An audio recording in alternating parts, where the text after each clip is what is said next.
Hello everyone, in today's video we will fix the black screen on Nintendo Switch 2. Our screen would not turn on.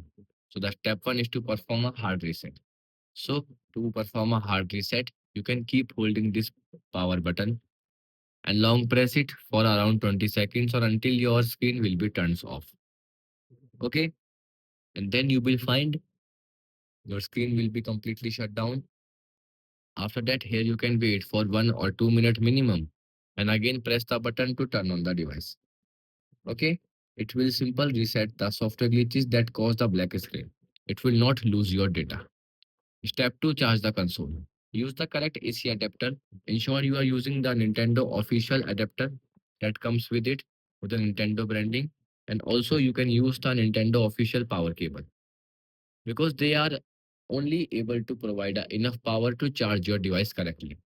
Okay, then after you can simple charge the console. Okay, you can connect it with a power source and ensure always try to charge it with a wall outlet and then wait for minimum 1 hours because once the battery is completely drained it will take some time to showcase the battery. Okay, and then you can try to again force restart your device. Next step is to you can simple update the system or you can enter into a maintenance mode, means simple perform a boot. So to boot, long pressing the button to shut down your device. Go to power option and shut down. If your screen is already turns into a black, means shut down. After that, you can simple long pressing the volume up and down button together. And then after press the power button once to turn on the device. Keep holding the volume buttons. Don't remove your hands from it. Keep holding it and then you will find that the maintenance mode will be turned on.